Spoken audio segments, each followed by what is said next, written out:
I'm Ree. Welcome back to my channel, Mummy of Four Does Disney. Today we are talking all things Disneybounding. What is Disneybounding anyway? Who invented Disneybounding? Why does Disneybounding exist? And how do you go about Disneybounding? And all of my top tips to make that work for you. If you're new, I'd love it if you would stick around and join my Disney family by subscribing and turning on bell notifications so you get notified every time I upload a new video. I have got so much Disneybounding content coming your way, including individual videos for inspiration of how to style each character. So make sure you're subscribed for all that, plus hauls, vlogs, holiday planning, all that kind of thing. I hope you will love it. So some questions that people ask Google. I've been checking. What is it called when adults dress up at Disney? And it is called Disneybounding. Disneybounding was invented by blogger Leslie Kay. Leslie states that Disneybounding is a way to express your love of Disney through fashion.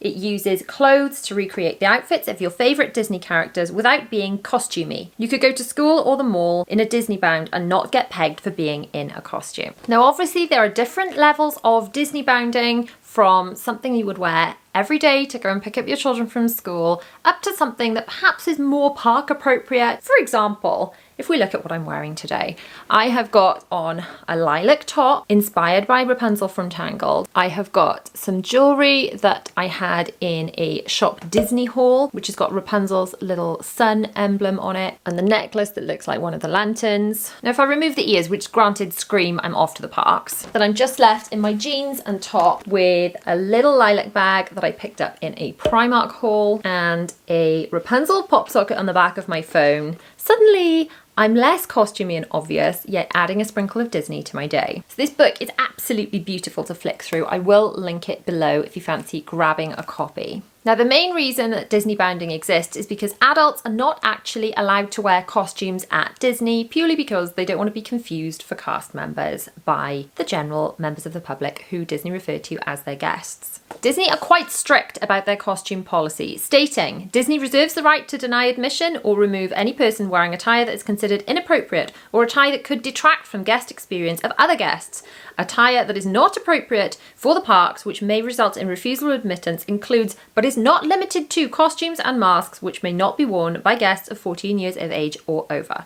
So do not wear a full costume to Disney because they might not let you in. So is Disneybounding allowed? Yes, it absolutely is. It's because it's not a full costume. It's more about taking the colours and the inspiration from the character, incorporating little pieces of jewellery or accessories to channel the character without becoming them. So what's the difference between Disneybounding and cosplay? The difference is the cosplay is very much an obvious costume and will get you banned from Disney. The Disneybounding is more taking Disney and making it fashion and making it your own and using your own modern twist. Now let's get on to some top tips, starting from where do you begin with Disneybounding. So the way I look at it, you can start in three ways. You can start with a character, and if you're going to do this, I suggest you find an actual picture of that character, because as well as you think you know a character, you'll forget a little detail, a little pop of colour they've got. So if you're starting with a character, get a picture of that character. Google is your best friend for this one. The second way is you could start with a colour. You could just think, right,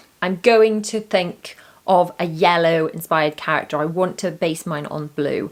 And then just pop blue Disney characters or yellow Disney characters into Google, into Pinterest, into Instagram, and grab some inspiration there. Then of course you could start with a piece of clothing. So you could say, right, I want to base my bound off this lilac bag. Which character can I bound with to go with that? Or you could go a little more obvious, and this is a Loungefly Beauty and the Beast bag, and think, right, I love this bag, I want to bound as Belle, or indeed the Beast, to base it around this bag. So now you've made your start, you've decided on your character. Now's where the fun begins. When you're putting together your bounding items, look for block colours. Colour blocking is your friend. So rather than having a dress that's covered in patterns and things, if you pick up something that is plain, or you find something in your wardrobe that is a plain colour, it's going to be much easier to bound. Having said that, for certain characters, patterns can come into play, but it makes it a lot more specific. So for example, a yellow skirt could work for Belle, it could work for Winnie the Pooh, it could work for Lumiere. However, a red polka dot skirt is really only going to work for Minnie Mouse.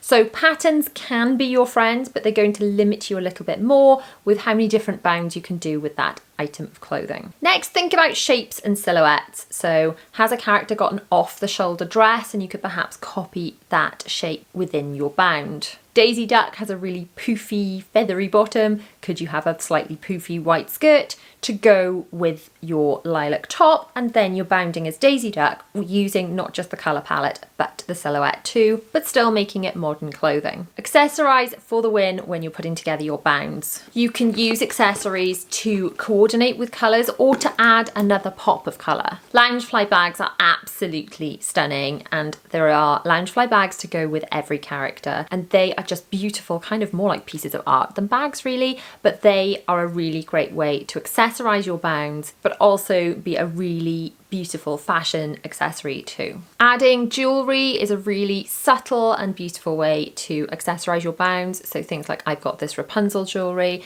but if you're bounding as Belle, you could have a rose necklace. If you're bounding as Tiana, you could have a little frog on your necklace. Think about earrings, bracelets, necklaces, even lanyards. If you're going to the parks or on a cruise and you want to have a lanyard around your neck, that could coordinate with your bound too. Another obvious accessory to consider is shoes. Now, Leslie Kay actually recommends in her book that you buy quite specifically yellow shoes because they go with so many Disney bounds. If you think about it, Mickey Mouse, Minnie Mouse, Belle, Snow White.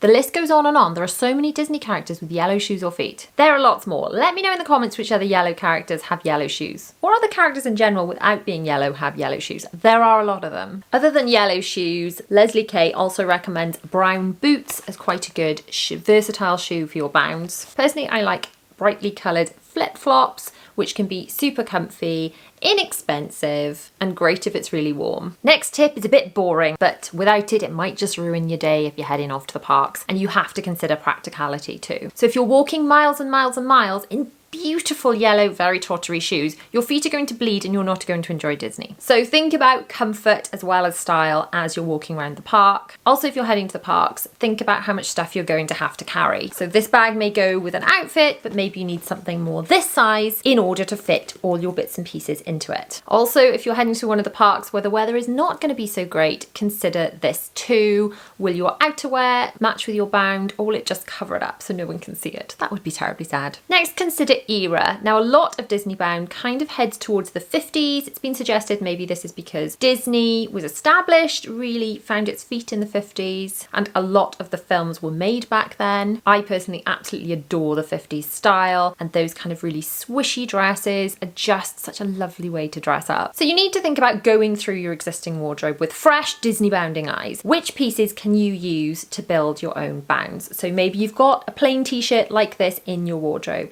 If you've got a white t-shirt, can that be a base to go with something else? Anything plain coloured can work really well. So next, you need to create a little bounding wish list. So you've got your base pieces in your wardrobe. What else do you need to go with them? Maybe you can put them on a birthday or a Christmas list. If someone wants to buy you a gift, you can ask friends or family if you can borrow things, or you can go hunting in bargain shops or charity shops for pieces to coordinate with your bounds. If you are looking for bounding inspiration, don't forget I've got a massive series where we're tackling different characters every week and looking at their style and how we can bound as them in lots of different ways, from a very, very casual right up to a really full-on bound. Remember to Disneybound your way. There are no hard and fast rules. It can be something as simple as adding a tiny bit of subtle jewellery that maybe no one will notice but you will know is there, and it'll bring a little bit of sparkle and magic to your day. Or it can be more full-on and just loads of fun, but there are no rules. I shall be also filling my Instagram grid full of loads of Disneybound inspiration and flat lays, and sharing my favourite bounds from other creators in my stories. So make sure you're following me over there. So more than anything, have fun. Disneybounding is a great way to bring a little bit of magic into your day, whether you're heading off to the parks or just heading to the shops. So let me know in the comments,